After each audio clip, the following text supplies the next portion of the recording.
제가 질문 하나 드리고 말씀 시작하겠습니다. 사랑하는 성도 여러분, 여러분은 착하십니까? 어떻습니까? 여러분 착하십니까? 이 질문에 대해서 대답하는 것이 그리 쉽지는 않을 겁니다. 어떤 분들은 착하다고 스스로 생각할 수 있지만 사람들 앞에 그렇게 말하기가 조금은 거시기 하죠. 또 안 착하다고 인정해 버리자니 또 우리의 삶에 대한 전면적인 부정 같아서 또 기분이 그럴 수 있습니다. 그러면 이렇게 묻겠습니다. 우리가 보통 말하는 착한 건 뭡니까? 여러분이 생각하실 때 나 착하다, 나 안 착하다 그 말하는 기준이 뭐가 되느냐라는 겁니다. 우리 지지난주에 이거 봤었거든요. 우리에게 착한 행실이 필요합니다. 그 내용을 봤었습니다. 세상 가운데 예수 믿는 사람으로서 화평하게 살려면요, 착한 행실이 우리 가운데 있어야 됩니다. 그러니까 착한 게 뭡니까? 제가 사전적인 의미를 좀 찾아보니까 언행이나 마음씨가 곱고 바르며 상냥한 걸 착하다고 정의를 내리더라고요. 여러분 그렇습니까? 진짜 말과 행동이 곱습니까? 말과 행동이 바릅니까? 상냥합니까? 여러분의 마음씨는 어떻습니까? 곱습니까? 바릅니까? 상냥합니까? 그런데 생각해 보면 착하다는 말만큼 왜곡되어 사용되는 말도 아마 없을 겁니다. 요즘 이 시대에는요, 착하다는 말이 그리 좋은 이미지는 아닙니다. 제가 예를 들어서 말씀을 드려볼게요. 보통 언제 쓰느냐? 사람이 순진해 보일 때, 정말 세상 물정 모르고 자기 욕심 없이 살아가는 사람처럼 보일 때, 진짜 욕심이 있는지 없는지는 잘 모르겠어요. 그런데 항상 관계 가운데 보면 손해를 받을 수밖에 없는 사람을 볼 때 이 말을 사용합니다. 저 사람 참 착해. 좋은 뜻은 아닙니다. 아니면 내 마음에 들 때, 그 사람의 상태와 아무 상관없습니다. 그냥 그 사람의 외형적인 부분이 내 마음에 들 때, 얼굴이 참 착하다, 몸매가 참 착하다, 이렇게 말을 쓰게 됩니다. 원래 의미와는 아무 상관이 없죠. 그것도 아니면 할 말 없을 때, 그 사람 착해. 이 말은요, 그 사람을 바라보는데 내가 칭찬할 만한 거리를 전혀 찾을 수가 없는 겁니다. 그런데 거기다 대놓고 나 관심 없어 라고 하자니 정 떨어지는 것 같고, 그렇다고 부정적인 이야기를 하자니 좀 그렇고, 그렇다고 거짓말로 칭찬을 하는 것도 그럴 때 그냥 그 사람 착하다고 이야기를 하죠. 물론 언어라고 하는 것은 계속 변하게 되어 있습니다. 사람들이 원래 착하다는 의미를 그렇게 쓰지 않고 이렇게 쓰겠다고 하면 어쩔 수 없는 거죠. 다만 성경이 말하는 착한 게 뭘까? 예수님께서 요구하시는 착한 행실의 그 착한 건 뭘까? 이건 변하지 않는 진리니까 우리가 알아야 되지 않겠습니까? 오늘 본문 말씀 같이 보겠습니다. 그러면서 그 이야기를 나눠보겠습니다. 5장 21절만 같이 읽습니다. 같이 읽겠습니다. 시작. 옛사람에게 말한 바 살인하지 말라. 누구든지 살인하면 심판을 받게 되리라 하였다는 것을 너희가 들었으나. 우리가 살인의 범위에 대해서는 좀 고민을 해봐야 되겠지만, 우리가 일반적으로 생각하는 살인 있잖아요. 사람을 죽이는 그 살인을 금지하는 것에 대해서 반대할 사람은 아마 한 사람도 없을 겁니다. 십계명이 꼭 아니더라도 어느 나라, 어느 민족이나 다 똑같은 법을 가지고 있지 않겠습니까? 살인에 대해서 금하고 살인죄에 대해서 엄하게 처벌할 겁니다. 그런데 솔직히 말씀드리면 그래서 오해를 하게 됩니다. 이렇게 한번 생각을 해볼게요. 우리가 세상의 법 말고 성경에 나와 있는 10계명 중에 6번째 계명 살인하지 말라, 그걸 지킬 수 있는 방법이 뭘까요? 우리가 어떻게 하면 그 6계명을 지킬 수 있을까요? 살인하지 말라 이 계명을 지키는 방법 간단합니다. 살인 안 하면 되는 것 아니겠습니까? 죄의 무게가 엄청난 것에 비해서 오히려 지키기는 쉽습니다. 보통의 사람들이요, 저를 포함해서 여러분을 포함해서 평생토록 이건 실수하지 않고 실패하지 않고 지킬 수 있는 유일한 계명 중에 하나라고 말씀드려도 틀리지 않을 겁니다. 웬만하면요, 여러분 죽을 때까지 지킬 수 있을 겁니다. 우리 중에 사람을 죽이신 분은 없지 않겠습니까? 있으면 또 어쩔 수 없지만 여기 나와 계신데 어쩔 수 없지만 대부분은 다 지킬 수 있는 내용 아니겠습니까? 심지어는요, 소위 세상에서 말하는 운이 좋으면 악한 마음을 가지고 사람을 죽도록 패도 안 죽었으면 이 계명은 지킨 겁니다. 그렇지 않습니까? 그런데 진짜 그게 지킨 걸까요? 정말 하나님께서 그런 의도로 이 계명을 주셨을까?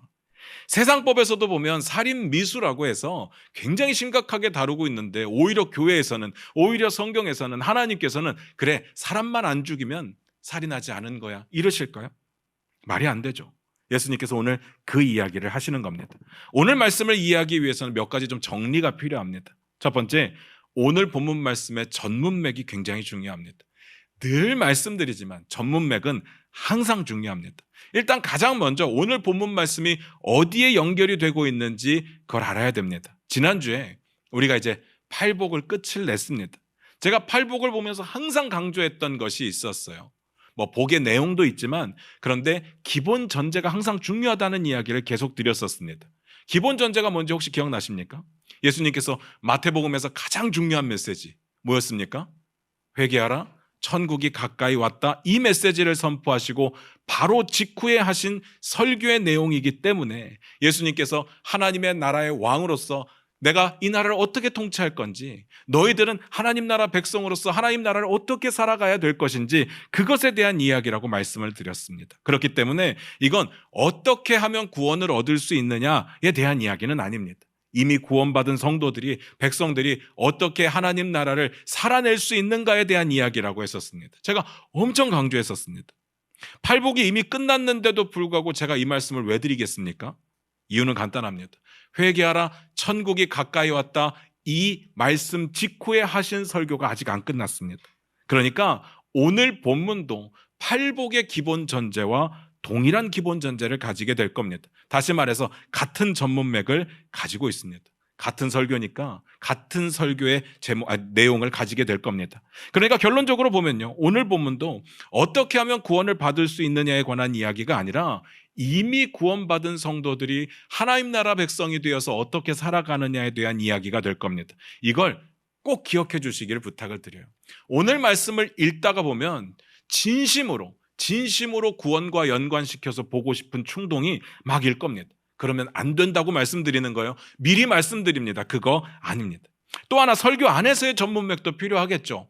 왜 이 말이 나오게 되었을까? 이 말의 배경도 알아야 됩니다. 5장 16절을 같이 한번 읽어볼까요? 5장 16절입니다. 같이 읽겠습니다. 시작. 이같이 너희 빛이 사람 앞에 비치게 하여 그들로 너희 착한 행실을 보고 하늘에 계신 너희 아버지께 영광을 돌리게 하라. 우리가 봤던 내용입니다. 팔복하면서 봤었어요. 화평하게 하는 자가 복이 있나니 할 때 봤죠. 세상과 화평한 사람이 되어서 살기 위해서는요, 우리에게 착한 행실이 필요하다고 말씀을 드렸어요. 그래야 사람들이 우리의 그 모습을 보고 하나님을 볼 수 있다고 했었습니다. 기억나실 겁니다. 오늘 본문은요, 그 착한 행실에 대해서 세밀하고 구체적이고 실질적인 예를 제시하게 될 겁니다. 여러분들이 꼭 기억해 주시길 부탁드립니다. 두 번째 정리할 내용은요, 방금 말씀드렸던 착한 행실에 관해서 오늘 본문을 기점으로 해서 6개의 착한 행실이 실질적으로 구체적으로 세밀하게 소개가 될 겁니다. 그리고 중요한 건 여기에 패턴이 있다는 겁니다. 그 패턴을 알고 보는 것이 중요합니다. 5장 21절 22절을 같이 봅니다. 같이 읽겠습니다. 시작.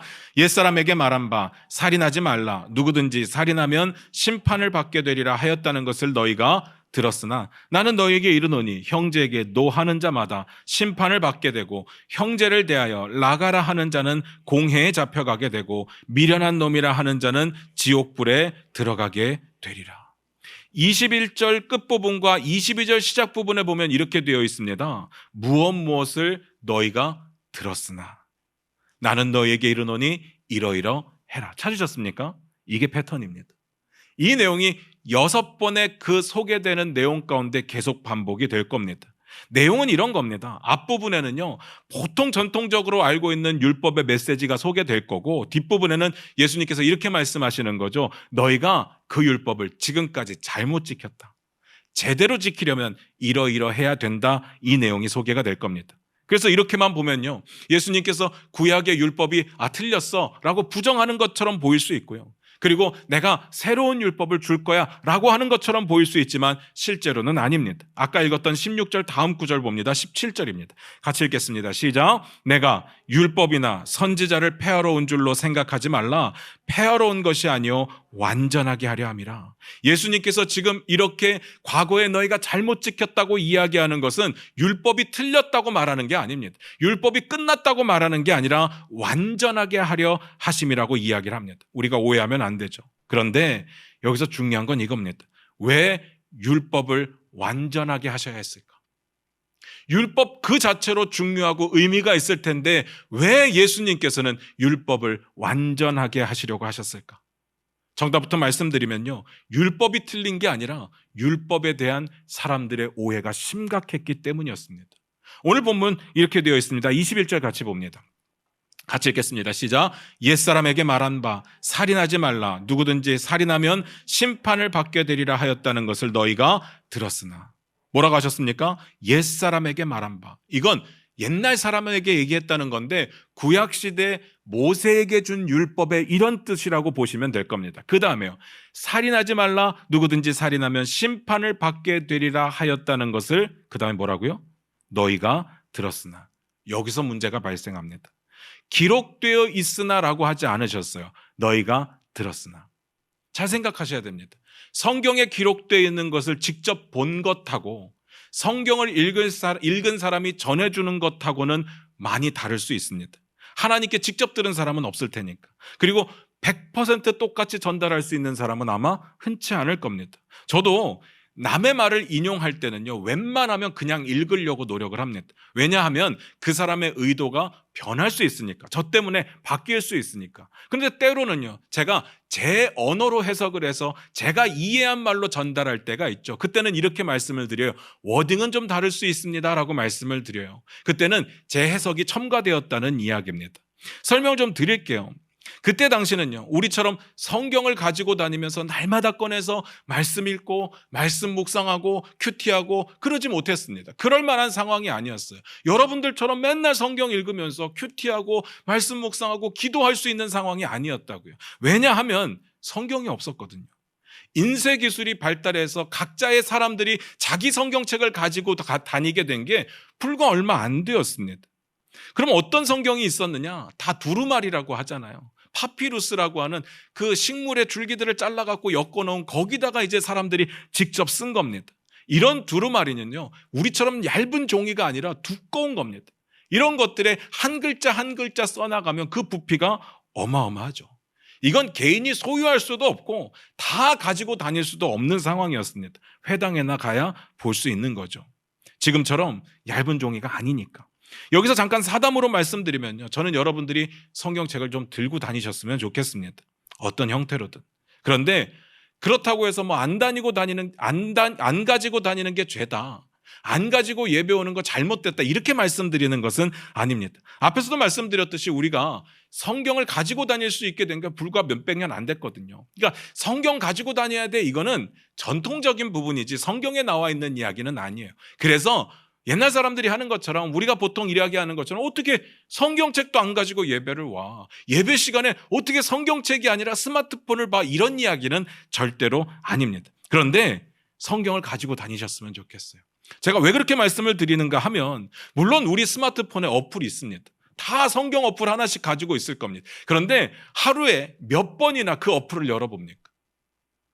수도 없이 스마트폰을 열어보고 스마트폰을 사용하지만 성경 어플을 열어보는 건 교회 와서 처음 아니겠습니까? 성경을 안 본다는 이야기입니다. 그러니까 차라리 그럴 거면 나 성경을 가지고 다녀가 아니라 진짜 성경을 가지고 다니십시오. 그리고 읽었으면 좋겠습니다. 이건 제 부탁이고 바람입니다. 어쨌든 그러면 그때 당시에 그들이 말씀을 접할 수 있는 방법이 뭐였을까요? 선생들이 말씀을 읽어주고 가르쳐주고 그걸 듣는 게 전부였습니다. 다시 말해서 구전이, 말로 전달되는 것이 성경 전파의 유일한 수단이었습니다. 지금으로 좀 바꿔서 생각을 해볼게요.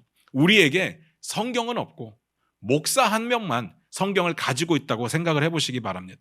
그러면 목사가 자기가 가진 성경을 읽고 자기 나름대로 해석을 해서 이해하기 쉽게 전달을 해줄 겁니다. 그게 설교잖아요. 여러분은요, 집에 성경이 없기 때문에 말씀을 드릴 수 있는 건 그것밖에는 없어요. 그것밖에는 방법이 없어요. 그러면 목사가 뭔 말을 해도 저게 맞는 말인지 틀린 말인지 확인할 수 있는 방법이 없습니다. 왜요? 성경을 내가 가지지 못했으니까. 그 상황이죠. 그러니까 이런 상황이 되면요, 말씀의 전달자가 얼마나 중요한 역할을 하는지 모릅니다. 목사가 성경을 열심히 읽고 건강한 신학과 신앙을 가지고 있어서 말씀을 제대로 전달하려고 노력한다면 다행이죠. 그런데 그렇지 않다면요, 심각하게 잘못된 방향으로 가도 아무도 모릅니다. 아무도 몰라요. 사실 성경이 있어도 읽지 않으면요, 공부하지 않으면 똑같아질 겁니다. 예수님께서 가르쳐 주신 말씀, 성경에 기록된 말씀을 때때로 성령님께서 생각나게 하실 겁니다. 성경에 그렇게 기록되어 있잖아요. 그런데 성령님께서는 우리 안에서 생각나게 하실 건데 우리가 성경을 모르는데요. 생각나게 하시면 뭐합니까? 이게 내 생각인지 성령님의 음성인지 아니면 사단이 유혹하는 건지 확인할 방법이 없어. 다 거기서 거기 같아요. 사단이 말씀을요 조금 바꿔서 우리를 유혹합니다. 비슷하게 접근해요. 똑같지는 않습니다. 그러면 헷갈리죠. 말씀을 모르는 사람들은 넘어가게 되어 있어요. 여러분, 사단에 대해서 오해하는 거, 귀신에 대해서 오해하는 건요, 항상 우리는 막 무서운 얼굴을 하고 막 피 묻히고 머리 풀어헤치고 갑자기 확 나타나서 우리를 놀래킬 거라고 생각을 하는데 그렇지 않습니다. 뭐하러 그러겠습니까? 가장 하찮은 방법이죠. 성경은요, 뭐라고 이야기를 하는가 하면 광명한 천사와 같다고 이야기를 합니다. 성경에서도 보면 하나님의 말씀을 가지고 조금 바꿔서 유혹을 하지 놀래키고 나타나는 경우는 거의 없습니다. 그러면요, 만약에 그러면 없던 믿음도 생기지 않겠습니까? 더 기도하지 않겠어요? 놀랐는데 하나님 붙잡지 않겠냐고요. 말씀을 제대로 모르면요, 우리 마음속에 드는 생각 때문에 헷갈리기 시작합니다. 그러니까 기도해보고 마음 편하면 그거 하나님의 뜻이야. 상황이 좋아지면 그거 하나님의 뜻이야. 이렇게 생각하게 되는 거죠. 잘 생각하셔야 됩니다. 만물보다 거짓되고 악한 게 마음이라고 했거든요. 그런데 우리는요, 마음을 믿습니다. 내 마음이 가는 대로 하는 걸 믿어요. 위험하죠. 예수님 시대가 그랬고 말씀을 읽지 않으면 지금도 그럴 수밖에 없습니다. 어쨌든 그러다 보니까 어떤 일이 벌어지느냐 하면요, 율법의 학자들이 자기들의 해석을 붙이기 시작합니다. 안식일을 한번 예를 들어볼게요. 성경에 나온 건 안식일을 기억하여 거룩하게 지키랍니다. 그리고 일을 하지 말라입니다. 그런데 이렇게만 말해버리면요, 궁금해집니다. 어떻게 지키는 거예요? 우리도 똑같은 질문을 할 겁니다. 안식일을 지키라는 건 알겠는데 거룩하게 지키는 건 어떻게 지키는 거예요? 일을 하지 말라는 건 알겠는데 어디까지가 일을 하는 건 하면 안 되는 거예요? 뭐 돈 버는 일만 하면 안 되는 거예요? 집안일은 해도 돼요? 이런 궁금증들이 생기게 되는 거죠. 그래서 정한 게 뭐냐? 안식일에 2000규빗, 우리로 따지면 900m 이상은 걷지 못하도록 했습니다. 그 외에도 뭐 여러 가지 것들이 있어요.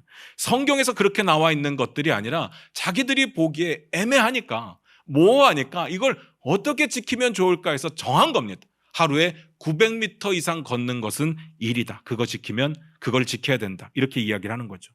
이렇게 정해져 버리면 어떤 일이 벌어지는지 아십니까? 안식일을 지키는 방법이 분명해지죠. 좋은 것 같지 않습니까? 2000규빗 안 걸으면 되잖아요. 물론 이거 하나만 있는 것은 아니지만 분명하게 지키고 안 지키고가 정해질 겁니다. 그런데 잘 생각하셔야 됩니다. 여러분, 안식일을 거룩하게 지키고 일하지 말아야 되는데 2000규빗 안 걸으면 안식일 지킨 거예요? 아까 우리가 했던 질문하고 똑같죠. 사람만 안 죽이면 6번째 계명 지킨 거예요? 똑같지 않습니까? 표면적으로는 그래 보입니다. 2000규빗 안 걸었으니까. 그런데 그 사람이 안식일을 거룩하게 지켰는지 방탕하게 지켰는지 그건 전혀 모르죠. 그런데 상관이 없어요. 2000규빗 안 걸었으니까. 그거면 된 겁니다. 그때는 그랬다고요. 얼마나 마음 편한 접근이에요. 처음엔 좀 불편할 수 있어요. 평소에는 막 멀리 돌아다니다가 2000규빗 이상은 안 돼 라고 하니까 어느 정도는 불편해질 수 있는데 이게 익숙해져 버리잖아요. 너무 마음 편해지는 겁니다. 이것만 지키면 되니까. 이것만 지키면 안식일 지킨 거니까. 예수님 당시에 바리새인들과 서기관들이 그렇게 가르쳤고 그렇게 배웠습니다. 예수님이 그 가르침에 익숙한 사람들에게 그 생각을 뒤집어 엎으신 거죠.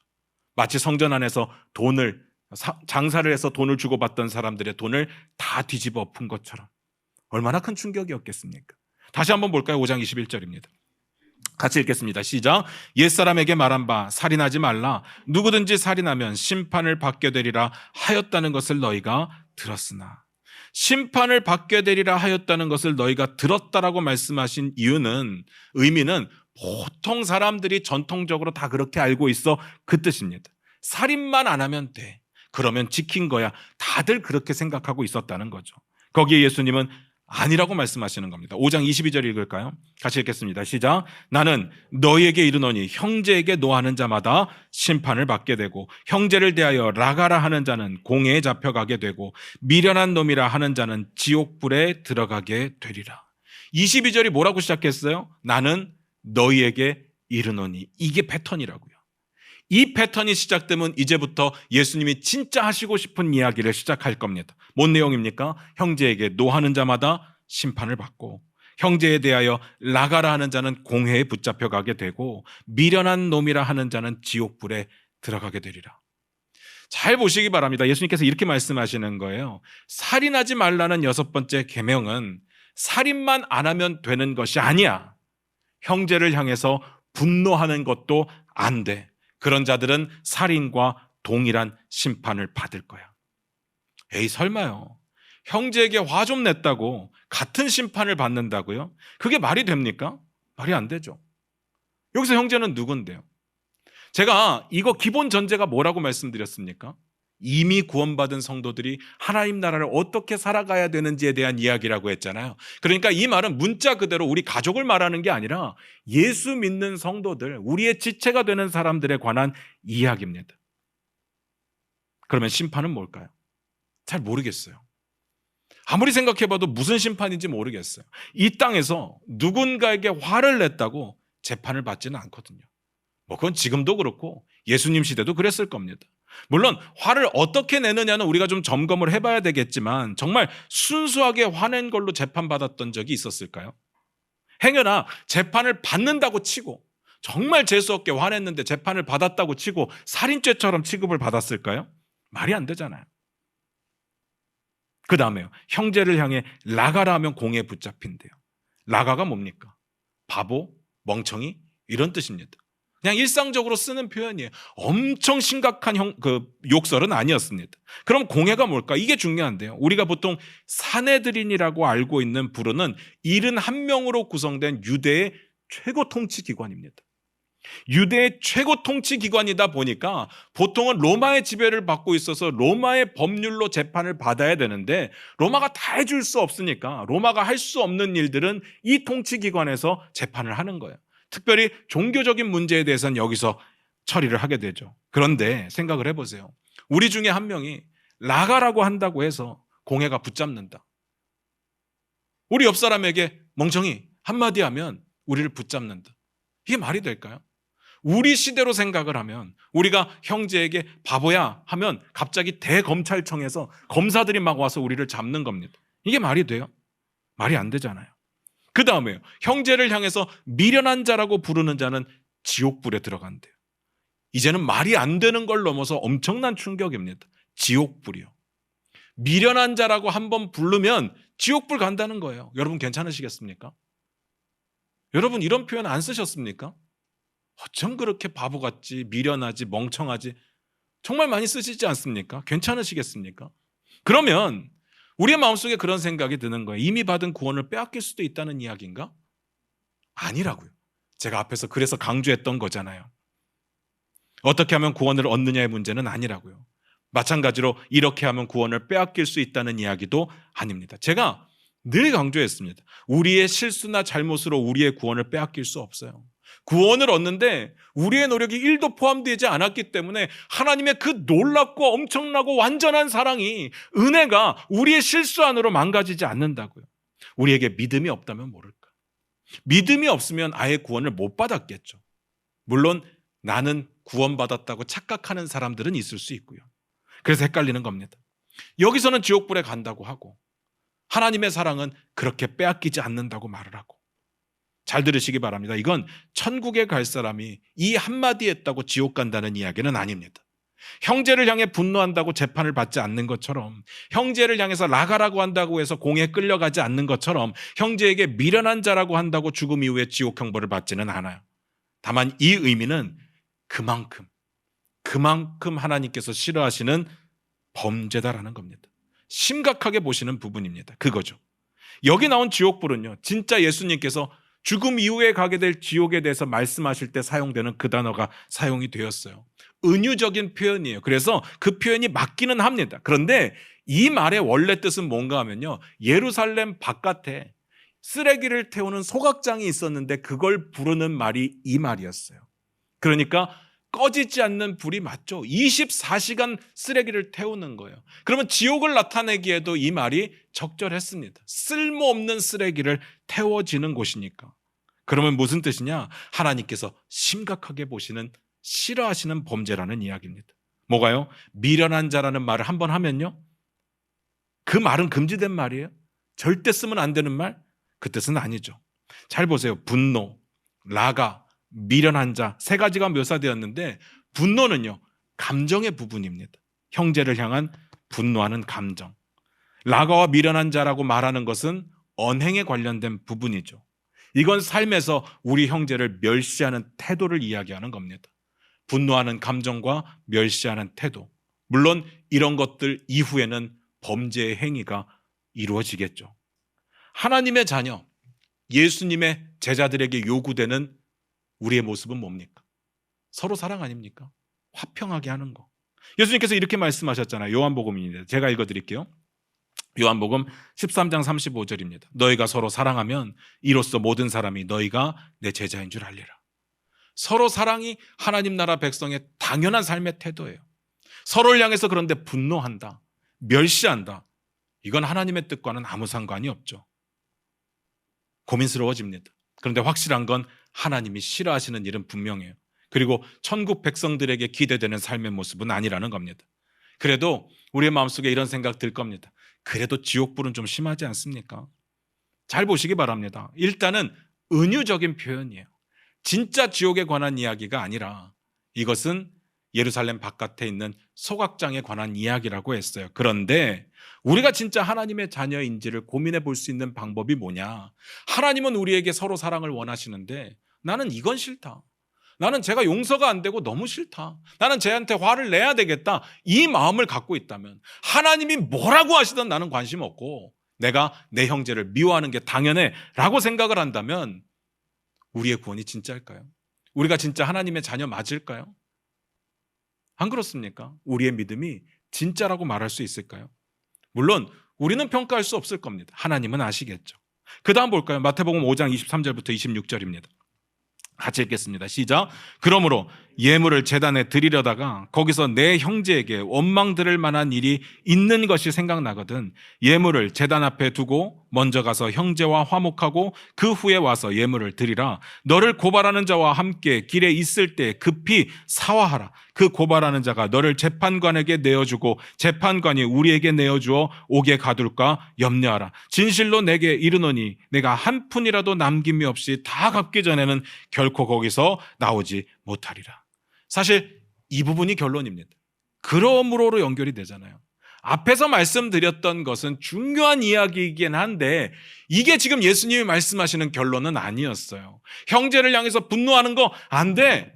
형제를 멸시하는 태도 안 돼. 그런데 그게 결론이 아니라 예수님은 지금 이게 결론이라고 말씀하시는 거예요. 그러므로 예수님의 말씀을 보니까 완전 새로운 시각으로 확장이 됐습니다. 앞에 두 구절은요, 우리의 감정에 대한 부분이에요. 우리의 멸시하는 태도에 대한 부분이 충분히 납득이 돼요. 형제를 향한 분노하는 감정, 형제를 멸시하는 태도. 그런데 여기서는 거꾸로 그런 상황을 만들어서 형제들이 우리에게 분노할 때 이 원리대로라고 한다면 분노하는 그 사람이 참 잘못한 건데 분노가 하나님 너무 싫어하시는 죄인데 그 죄에 대해서 우리에게 묻겠다는 겁니다. 우리에게 경고하시는 거예요. 예물을 드리기 위해서 제단에 나왔는데 갑자기 형제에게 원망 들을 만한 일이 생각이 나는 거예요. 그럼 어떻게 하래요? 예물을 제단 앞에 두고 먼저 가서 화해하고 다시 와서 예물을 드리라는 겁니다. 그만큼 형제와 화목하는 게 중요하다는 뜻이에요. 하나님 앞에 나와 예배 드리는 자가 재물도 흠이 없어야 되겠지만 우리의 삶의 모습이, 자세와 태도가, 사람과의 관계가 하나님 앞에 예배 드릴 만한 모습이 되어야 된다는 이야기입니다. 그런데 그 정도의 수준이 아니에요. 형제를 향해 분노하는 것을 하나님이 엄청 싫어하시는 만큼 형제가 나 때문에 분노하게 된 그 상황에 대해서 하나님이 싫어하십니다. 그 사람이 분노했으니까 그 사람의 문제야가 아니라 그 사람을 분노케 했으니까 너에게 문제가 있다는 이야기죠. 우리는요, 무조건 예배가 먼저라고 배웠잖아요. 예배하고 타협할 수 있는 건 아무것도 없어요. 우리가 실제로 그렇게 살아내든 못하든 그건 상관없는데 어떻게 예배하고 다른 것이 타협이 되겠습니까? 그런데 그 중요한 예배를 멈출 만큼 형제의 분노의 감정을 다스려주는 것이 중요하다. 그 말입니다. 파격적이죠. 잘 생각하셔야 됩니다. 이게 마태복음의 흐름 안에서 살펴보면 오늘 이야기는요, 갈릴리 사람들에게 하시는 이야기예요. 그리고 제물을 드리는 건 어디서 드리느냐? 예루살렘에서 드려요. 우리는 지역적 거리에 대한 개념이 없기 때문에 예루살렘이나 뭐 갈릴리나 다 거기서 거기지만 성경에 나와 있는 이 두 도시가 130km가 넘게 떨어져 있는 겁니다. 상황을 정리해 볼게요. 제자들이 예루살렘에서 예배를 드리려고 합니다. 그런데 갑자기 생각나는 거예요. 아, 내가 형제에게 잘못한 게 있구나. 엄청 화났겠는데? 엄청 기분 나쁘겠는데? 이거 빨리 해결해 줘야겠는데? 그러면요, 어떻게 하래요? 멈추고 돌아가서 화해부터 하라는 겁니다. 우리 생각 같으면요, 얼른 예배를 마치고 가서 화해해야지가 맞지만 예수님의 말씀은 그게 아닙니다. 먼저 가서 화해하고 돌아와라. 그러면요, 예배드리던 그 자리에서 130km를 돌아가서 화해를 하고 130km를 돌아와서 다시 예배를 드려야 되는 거예요. 여러분 같으면 갔다 안 오겠죠. 뭐 화해가 되든 안 되든 또 가지는 않을 겁니다. 근데 여기는요, 자동차가 있는 것도 아니에요. 다 걸어서 다녔는데 화해하기 위해서 130km를 가야 돼요. 이게 얼마나 중요하다고 하나님이 말씀하시고 예수님의 뜻인지를 아셔야 돼요. 우리가 우리의 형제에게 화를 내는 거 하나님이 정말 싫어하십니다. 그런데 거기서 끝이 아니에요. 우리 형제들이 나 때문에 화를 내게 되면 그것도 하나님이 엄청 싫어하시는 범죄함이라고 이야기를 하시는 거죠. 하나님의 뜻이 이 정도인데 사람만 안 죽이면 6번째 계명 지킨 거다? 말이 안 되는 거죠. 우리에게 생기는 분노는요, 또 나 때문에 생기는 분노는요, 정말 위험한 겁니다. 이 문제를 잘 다루지 않으면 하나님이 심각하게 엄중하게 경고하시는 겁니다. 말씀 마무리 지을게요. 제가 앞에서 여러분에게 착하시냐고 여쭈었습니다. 성경에서 말하는 착한 행실이 뭘까요? 형제를 향해서 분노하지 않는 거예요. 형제를 멸시하지 않는 거예요. 근데 거기서 끝이 아닙니다. 형제가 나 때문에 화를 내지 않도록, 화가 났다면 풀어주도록 노력하는 것까지가 착한 행실이죠. 근데 생각해 보세요. 분노, 다시 말해서 화가 내 맘대로 되던가요? 나 오늘부터 화 안 내는 사람이야 라고 하면 이제 화 안 냅니까? 화는요, 감정이에요. 물론 훈련으로 어느 정도 다스릴 수는 있겠지만 감정은요, 마음속에 생기는 겁니다. 표현을 안 할 수 있는 거지 마음속에 생기는 이 분노의 감정은 어쩔 수가 없어요. 안 됩니다. 오히려 감정을 못 느끼는 사람들은 문제가 있죠. 이건 어딘가에 질병이 있는 상태입니다.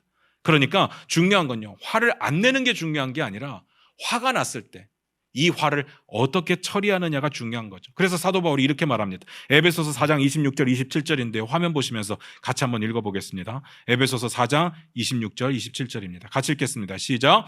분을 내어도 죄를 짓지 말며 해가 지도록 분을 품지 말고 마귀에게 틈을 주지 마라. 화나는 감정, 이거 있을 수 있습니다. 감정이니까. 그런데 이것이 죄로 연결돼서는 안 된다는 거예요.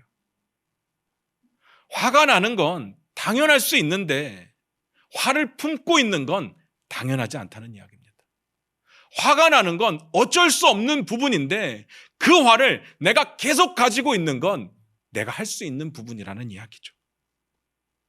그러니까 이렇게 이야기를 합니다. 마귀에게 틈을 주지 마라. 나에게 화라는 감정이 생겼을 때, 분노가 생겼을 때 가지고 있는 것은 마귀에게 틈을 주는 겁니다. 그런데 더 무서운 게 뭔지 아십니까? 내 화의 감정도 어떻게 안 되는데 다른 사람에게 생긴 화의 감정을 우리가 해결해 줘야 되는 거예요. 이거 가능할까요? 내 화도 어떻게 안 되는데 누군가의 상한 마음과 분노를 풀어준다? 너무 힘든 일 아니겠습니까? 그런데 성경은 하라고 말씀하시는 거죠. 우리에게 한번 적용을 해볼게요. 지금 이 시대에 기독교와 교회를 향한 세상의 분노, 불편한 마음, 우리가 어떻게 풀어줄까요? 어떻게 풀어줘야 되는 거예요? 우리가 하려고 하는 일이 그런 겁니다. 올해 목표로 삼는 작은 도서관이 그런 거예요. 또 쓸데없는 거 하려고 한다. 뭐 돈 쓰는 일만 하려고 한다. 이렇게 생각하지 마시길 부탁드려요. 아니면 뭐 하든지 말든지 네 맘대로 해라고 하지도 마시길 부탁드려요. 지금은요, 사실 밥 굶는 사람은 거의 없어요. 대한민국에 없다는 이야기가 아니고 전 세계에 없다는 이야기가 아니고 최소한 이 동네는 없어요. 홈해실동에, 금곡동에 밥 굶는 사람이 어디 있겠습니까? 얼마만큼은 살고 있다고요. 그러면 이 지역 사람들의 가장 큰 문제는 뭘까? 가장 큰 결핍은 뭐겠어요? 한번 생각해 보셨습니까? 요즘 이 시대를 살아가는 사람들의 가장 큰 아픔은요, 외로움이에요. 억울함입니다. 세상에 공정하지 않다는 것에 대한 불공평함에 대한 억울함들이 있어요. 우울함도 있고요. 공허함도 있습니다. 이런 것들을 우리가 다뤄야 줘야 되지 않겠습니까? 우리가 섬기려고 하는 부분이 그런 겁니다. 물론 모든 사람들을 다 섬길 수는 없어요. 우리에게 그럴 만한 능력은 안 됩니다. 다만 우리가 만나는 사람들에게 내가 받은 하나님의 사랑을 전할 수는 있지 않겠습니까? 예수 그리스도의 사랑을 받았기 때문에 그 사랑을 흘려보낼 수는 있지 않겠습니까? 우리 때문에 생긴 상처, 우리 때문에 생긴 분노, 우리가 풀어줄 수 있지 않겠느냐는 겁니다. 쉽지 않은 일인가 합니다. 결국은 쏟아붓는 일이 될 수도 있어요. 굉장히 지치는 일이 될 수도 있습니다. 차라리요, 이거 하다 보면 이런 생각 들 겁니다. 차라리 나가서 전도하는 게 편하겠다. 뭐 교회 와라, 그 한마디 하면 되는 거잖아요. 너 예수 믿고 천국 가라, 이 한마디 하면 되는 거잖아요. 그러면 우리는 할 일 다 한 거잖아요. 오든 말든 그건 네 문제고 우리는 할 말 했으니까 된 거 아닙니까? 할 수 있죠. 근데 사랑을 나누는 일은요, 많은 수고가 필요합니다. 희생이 필요해요. 섬김이 필요합니다. 밑 빠진 독에 물 붓는 것 같이 느껴질 수도 있어요. 그런데 우리의 그 작은 헌신과 섬김과 희생이 누군가에게 흘러가서 그 사람이 위로를 받는다면, 그럼 우리가 할 일을 다 한 것 아니겠습니까? 그래서 교회를 향한 불편한 시선을 거두고 믿는 사람들을 향한 그 분노가 가라앉기만 한다면 그거야말로 우리가 할 수 있는 착한 행실 아니겠느냐라는 겁니다. 오늘 예수님 뭐라고 하십니까? 26절에요. 같이 한번 읽어볼까요? 5장 26절입니다. 같이 읽겠습니다. 시작. 진실로 내게 이르노니 내가 한 푼이라도 남김이 없이 다 갚기 전에는 결코 거기서 나오지 못하리라. 한 푼이라도 남김없이 갚아주기 전까지 못 나온다잖아요. 우리가 분노의 감정에 빚진 것을 갚아줘야 되는 거죠. 물론 그들의 오해도 있어요. 그들이 악한 것도 있죠. 근데 솔직히 한번 생각해 보자고요. 정말 우리가 너무 잘 살았는데, 예수 믿는 사람답게 너무 잘 살았는데 우리를 미워하는 걸까요? 그러면 상관없죠. 근데 아닌 경우가 더 많잖아요. 우리는 우리밖에 생각 안 했잖아요. 안 그렇습니까? 또 예수 믿는 사람들 중에 특히나 목회자들이나 또 지도자급 되는 사람들의 그 부정적인 부분, 죄를 짓는 부분들이 사람들에게 상처를 준 건 사실이잖아요. 여러분 잘 생각해 보셔야 됩니다. 우리의 말 속에 항상 우리와 세상을 구분지어 생각하잖아요. 근데 이 세상이라는 표현 가운데 어떤 의미가 들어있는가 하면요, 악한 것, 속된 것, 못된 것들, 범죄한 자들, 우리랑 딱 구별 짓는 것이 그런 것 아니겠습니까? 물론 구원받은 건 우리가 받았지만 삶의 모습만 놓고 본다면요, 어쩌면 그들의 모습이 더 착한 사람들도 있고 더 잘 사는 사람들도 있고 더 좋은 사람들도 있어요. 그런데 우리는 이분법적으로 딱 나눠버렸습니다. 구원에 대해서는 이분법적으로 나눠지지만 삶에 대해서는 우리가 구원받았다고 다 잘 사는 건 아닐 텐데 우리는 항상 이야기하죠. 세상은 악하다. 그 말을 들었을 때 그들의 마음은 어떻겠습니까? 얼마나 상처받겠습니까? 얼마나 분노하겠습니까? 니네가 그렇게 잘 살아? 그렇게 잘 사는데 맨날 돈 문제, 여자 문제, 비리의 문제, 정치에 참여하는 문제, 여러 가지 문제들로 이슈를 만들지 않습니까? 그런 그들의 상처와 분노를 어떻게 해결해 줄 거냐고요. 사랑하는 성도 여러분, 살인하지 말라가 단순하게 사람만 안 죽이면 되는 게 아닙니다. 사람들의 분노에 대한 부분도 다루어 줘야 되죠. 내 분노에 대한 부분, 그리고 상대방의 분노에 대한 부분까지도. 그게 착한 행실입니다. 우리에게 그 착한 행실이 있어야 된다고요. 마지막으로 묻겠습니다. 여러분 착하십니까? 여러분 착하십니까? 그러면 착해지셔야죠. 착한 행실을 해야 되지 않겠습니까? 기도하겠습니다.